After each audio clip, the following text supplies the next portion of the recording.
لا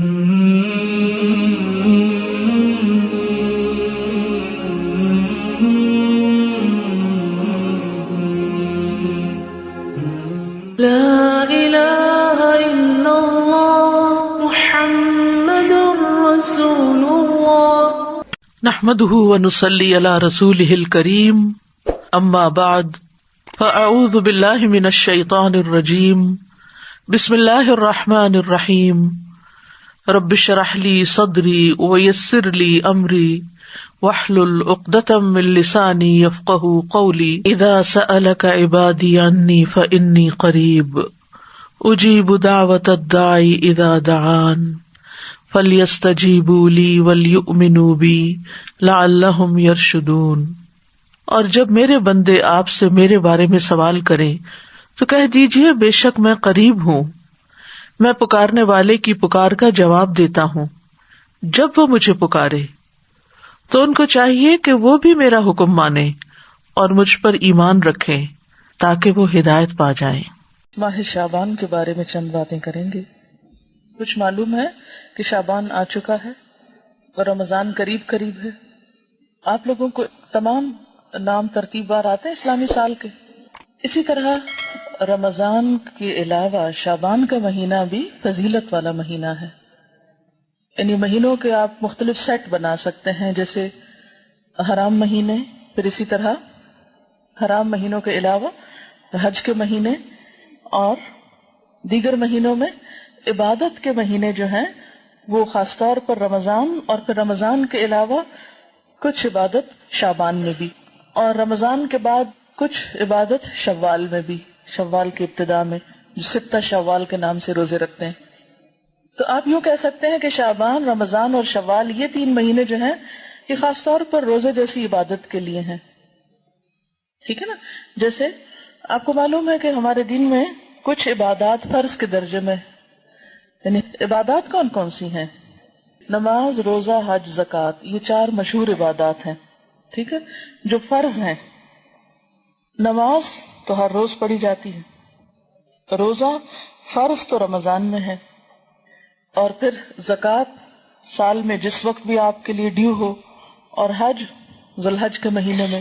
اب ایسا ہے کہ ذوالحج کے مہینے میں حج ہوتا ہے، لیکن 2 مہینہ پہلے سے ایک طرح سے قافلے روانہ ہونے شروع ہوتے ہیں، اور ایک طرح سے تیاری، یہ مینٹلی انسان اپنے آپ کو اس کام کی طرف لے جاتا ہے۔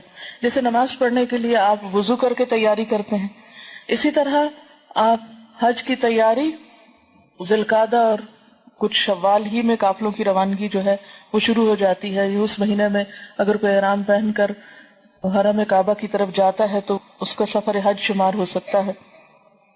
اسی طرح حرام مہینوں میں تو آپ کو معلوم ہے کہ عربوں کے ہاں جنگ کرنا جو تھی وہ حرام تھی، اور امن و امان کے مہینے تھے وہ۔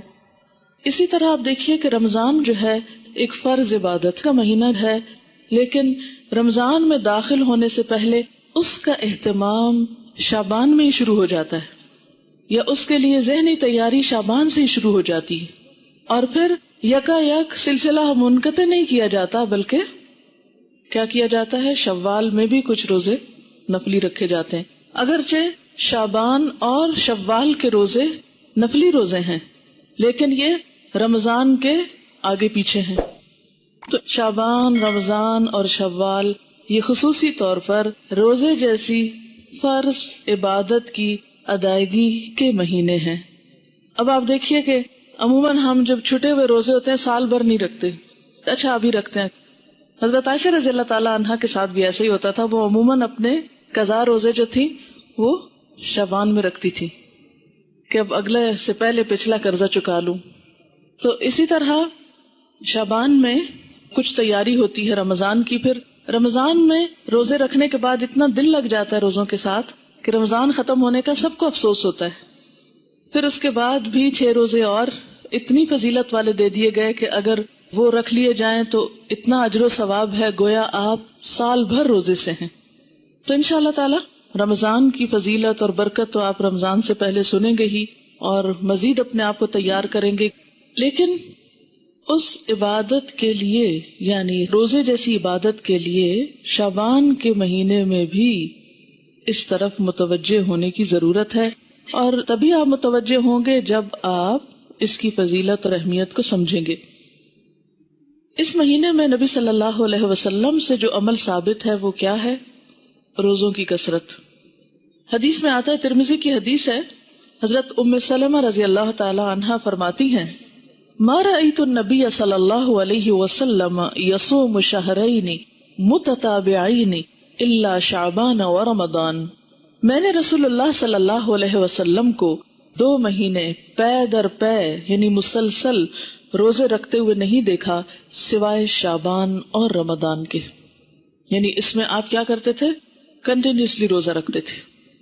حضرت اسامہ بن زید بیان کرتے ہیں، میں نے عرض کیا، اے اللہ کے رسول صلی اللہ علیہ وسلم، میں آپ کو کسی مہینے میں سوائے رمضان کے اتنے روزے رکھتے ہوئے نہیں دیکھتا جس قدر روزے آپ شعبان میں رکھتے ہیں۔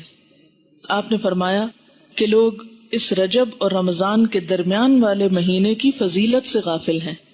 لوگ رجب اور رمضان کے بیچ والے مہینے کی فضیلت سے غافل ہیں، وہ اس مہینے کی پرواہ نہیں کرتے، قدر نہیں کرتے، حالانکہ اس مہینے میں لوگوں کے اعمال اللہ کے سامنے پیش کیے جاتے ہیں، اور میری چاہت یہ ہے کہ میرے اعمال اللہ تعالیٰ کے سامنے روزہ داری کی حالت میں پیش ہوں، یعنی جب اللہ تعالیٰ کے سامنے پیش ہوں تو میں روزے کی حالت میں ہوں۔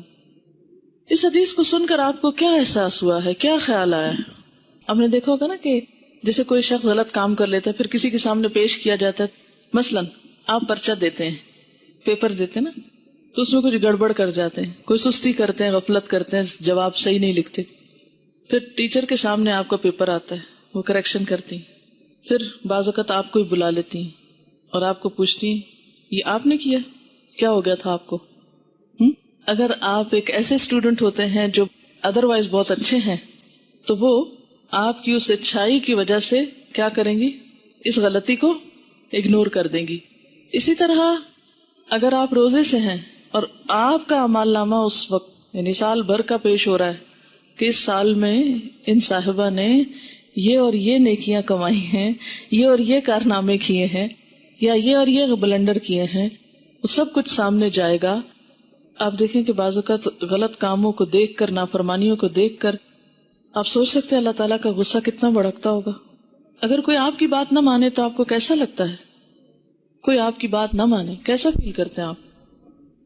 کہتے ہیں کوئی بات نہیں، نہیں تو نہ سے نہیں مانتے، نہ مانے۔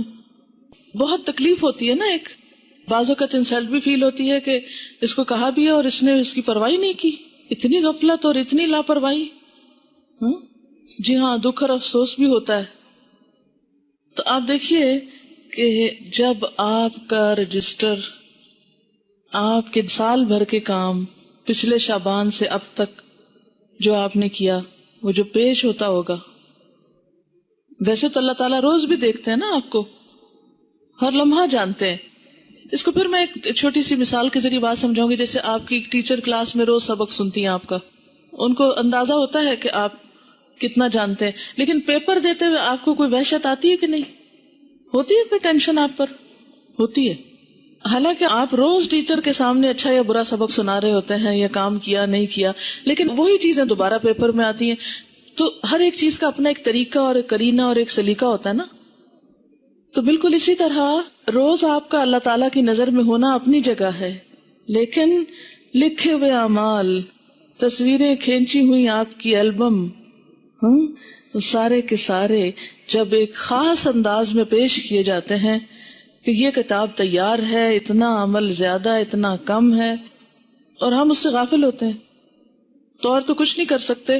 ایٹ لیسٹ اس مہینے میں حسب توفیق نیکی کے کام کریں تاکہ اعمال نامہ جب پیش ہو تو اللہ تعالیٰ ہماری غلطیوں سے درگزر فرمائے۔ اور آخرت میں تو پیش ہونا ہی ہے نا، یومئذ تعرضون لا تخفی منکم خافیہ، اس دن تم پیش کیے جاؤ گے، تمہاری کوئی چھپی ہوئی بات بھی چھپی نہ رہے گی۔ جو آج دنیا میں چھپا ہوا ہے نا، وہ وہاں چھپا نہیں رہے گا۔ اور نبی صلی اللہ علیہ وسلم اپنے اعمال نامے کے پیش کرنے کے لیے کیا پسند کرتے تھے کہ اس حال میں ہو کہ میں روزے میں ہوں۔ انسانوں کے سامنے تو انسان بہانہ بھی کر لیتے ہیں، نہیں ٹیچر یہ بات تھی، یہ وجہ تھی، لیکن اللہ تعالیٰ کے سامنے تو ہم کوئی بہانہ بھی نہیں کر سکتے۔ بس اللہ تعالیٰ کو کیا مطلوب ہے؟ ہمارا دل کدھر رجوع کر رہا ہے، ہماری سوچ کدھر ہے، ہمارے دل میں اس کی محبت کتنی ہے اور ہماری ایفرٹ کیا ہے اور ہم کتنا رجوع کرنے والے ہیں. اور بنیادی طور پر اللہ تعالیٰ کو آپ سے بندگی مطلوب ہے، عاجزی مطلوب ہے کہ آپ اس کے بن جائیں. جن کے اوپر ہمارا کوئی احسان نہ ہو، اگر وہ ہماری بات نہیں بھی مانتے تو کوئی دکھ نہیں اتنا ہوتا، کہتے چلو ٹھیک ہے اس کی مرضی. مثلاً آپ کہیں بازار میں ہیں، آپ کو کوئی ٹیکسی لینی پڑی، آپ ٹیکسی والے کہتے اپنے روپے میں آپ کو دوں گی، آپ مجھے اس جگہ پہنچائیں. وہ نہیں مانتا تو آپ کہتے نہیں تو نہ صحیح، چلو میں کوئی اور کہیں معاملہ کر لیتی. کسی دکان پہ جاتے ہیں، آپ کوئی معاملہ کرتے ہیں، دوسرا شخص نہیں آپ کی بات مان، کہتے ہیں نہ صحیح، کوئی بات نہیں.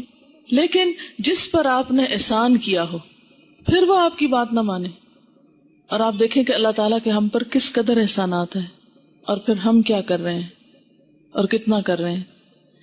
میں سوچتی ہوں کہ کبھی ہم اپنی آنکھوں، کانوں، دل، دماغ کے ساتھ اپنے آپ کو حوالے تو کریں اللہ کے. اسلمت لرب العالمین. غلطی تو ہونی ہے، اس سے نہیں بچ سکتے ہم.